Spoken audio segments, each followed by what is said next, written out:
The second lesson from Scripture comes from the Gospel of Luke.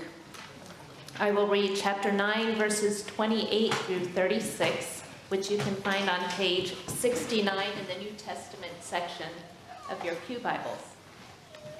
Listen now for the word of the Lord. Now, about 8 days after these sayings, Jesus took with him Peter and John and James and went up on the mountain to pray. And while he was praying, the appearance of his face changed, and his clothes became dazzling white.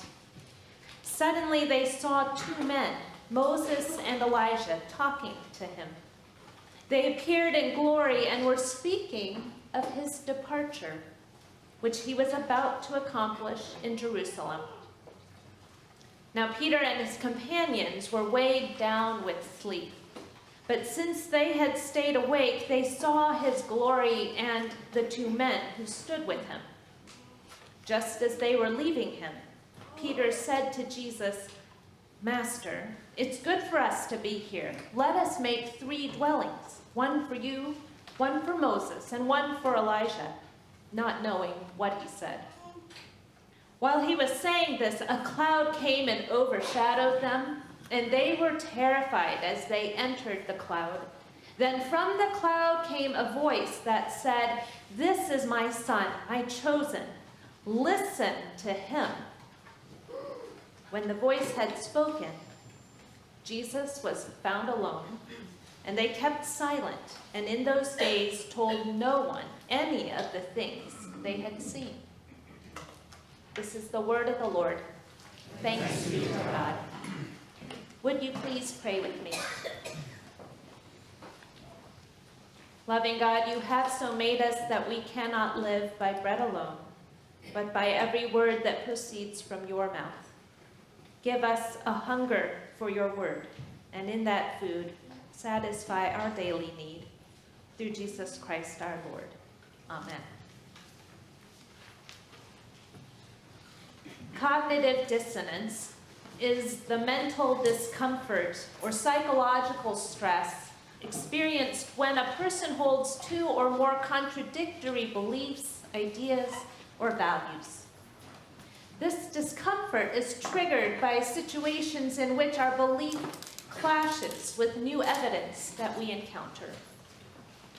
According to Leon Festinger, who wrote A Theory of Cognitive Dissonance, published in 1957, people so seek consistency between their expectations of life and their experienced reality that when they're confronted with facts that contradict their beliefs, ideals, and values, they will find a way to resolve the contradiction in order to reduce their discomfort.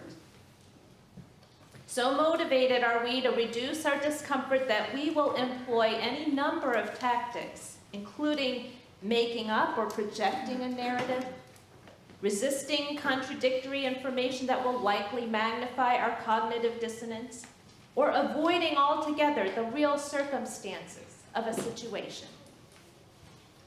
I am not a psychologist, but I've often wondered how psychologists explain how people psychologically respond to theophanies and epiphanies.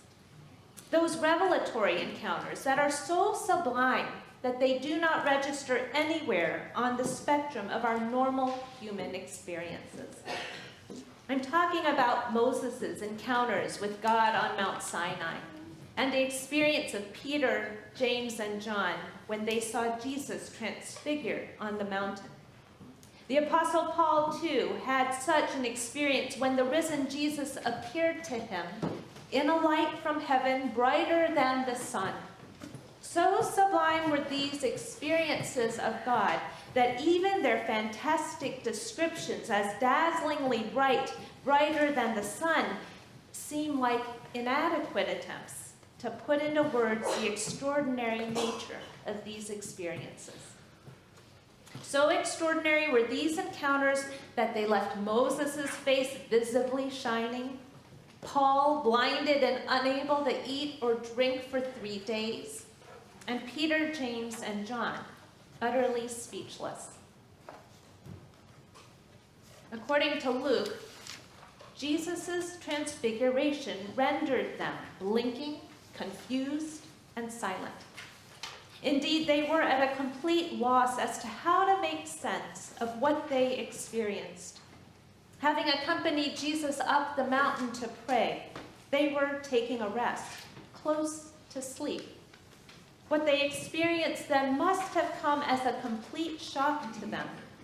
They must have been shocked when Jesus' face and clothes altered, becoming dazzlingly white, when Moses and Elijah suddenly appeared with Jesus, and when they overheard the three in conversation, and then when God's voice commanded them to listen to Jesus. Although Matthew and Mark also tell the story of Jesus' transfiguration in their Gospels, only Luke provides the content of Jesus' conversation with Moses and Elijah. In verse 31, Luke says that Jesus, Moses, and Elijah were speaking of his departure, which he was about to accomplish in Jerusalem. They were speaking about the death that Jesus was going to suffer. Already, earlier in chapter 9, Jesus had told his disciples that the Son of Man must undergo great suffering and be rejected by elders and chief priests and scribes and be killed, and on the third day be raised. He had already taught them, if any want to become my followers, let them deny themselves and take up their cross daily and follow me. For those who want to save their life will lose it, and those who want to lose their life for my sake will save it.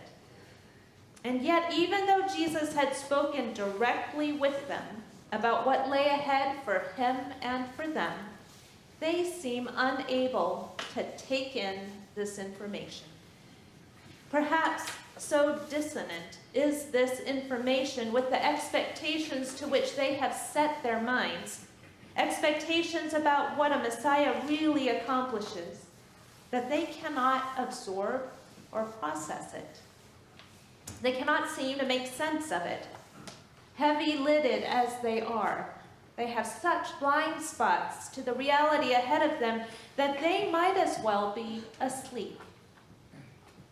And when Peter, failing to catch on and grasp the situation, suggests some irrelevant plan of action, God's voice interrupts and commands them, "Listen to my son."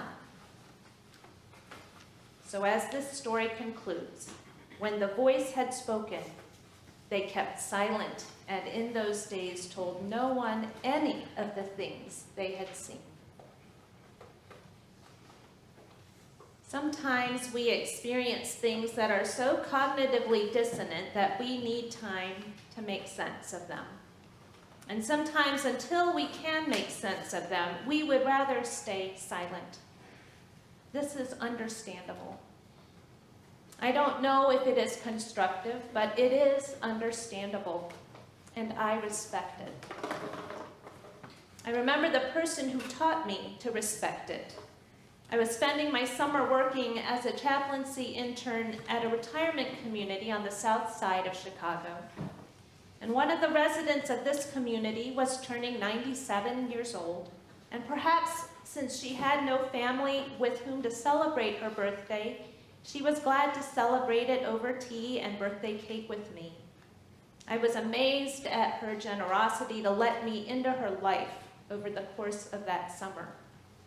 In time, I learned that as a girl, she had survived the Holocaust, the horrors of a concentration camp. She was the only member of her family to do so. And when I asked her if she had ever spoken of what she experienced there, she told me that she had decided a long time ago that there were some things too terrible to make sense of enough to speak of.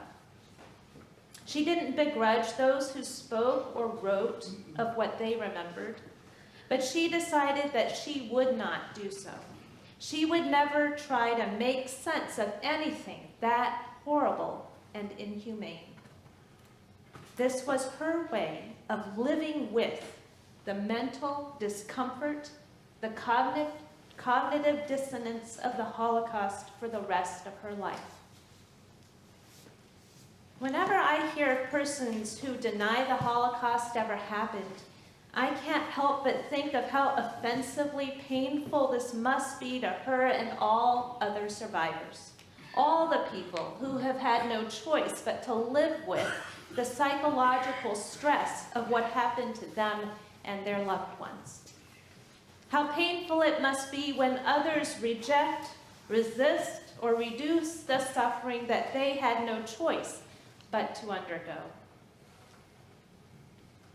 Whenever people encounter or experience something too painful or too unimaginable or too unspeakable to make sense of, care must be taken not to deny, dismiss, reduce, escape, or explain it away.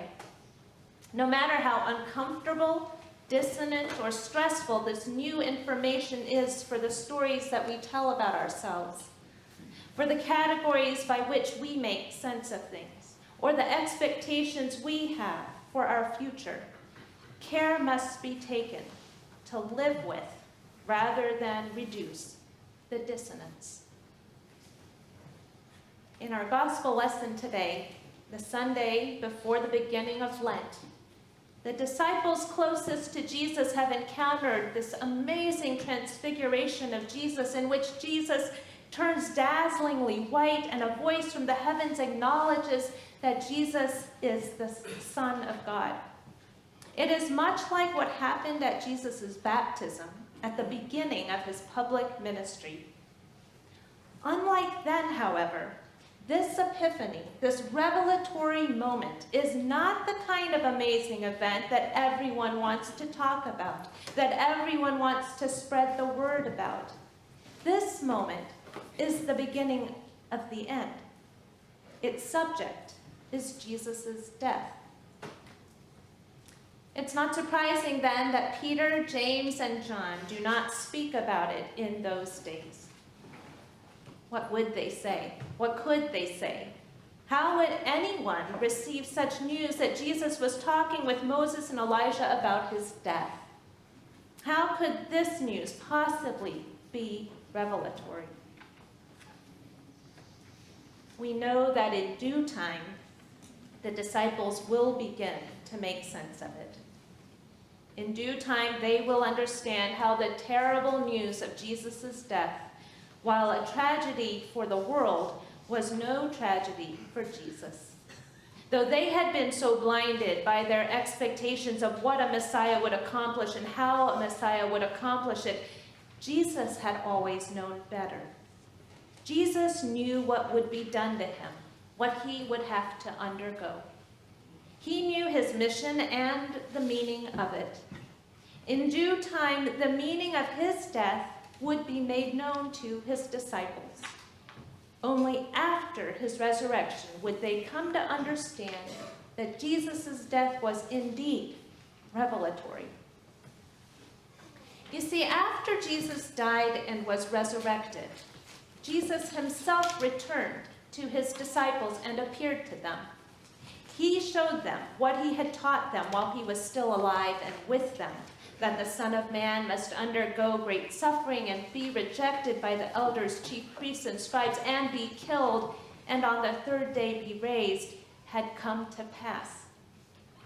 Jesus himself had to be the one to return and reveal this to them in the first person. No one else could have made meaning out of Jesus' terrible death. No one else could have explained it and made sense of it without offense. How offensive would it have been for anyone else to have claimed Jesus' suffering and death to be meaningful, to be God's purpose, to be good news? Only Jesus could do this. Psychologists teach us that whenever we encounter or experience something so contrary to our expectations or beliefs that we are made uncomfortable by it, we are psychologically motivated to reduce our discomfort. It seems to me that one of the most common ways we attempt to reduce our discomfort is by telling stories to ourselves and others. Whenever we tell a story in order to make sense of things, however, we need first to ask ourselves, is this my story to tell? Or does this story belong to someone else? This Wednesday, we begin our journey through Lent, in which we accompany Jesus to his death. We will encounter many competing claims being made about Jesus, about who he is, what is motivating him, what he will do, and yet, if we are going to be faithful to Jesus, we will have to listen to him. As uncomfortable and distressing as it will be for us, as tempted as we will be to listen to or make up some story that eases our discomfort, we will have to learn to live with the dissonances that only God in Jesus Christ can turn into good news. Amen.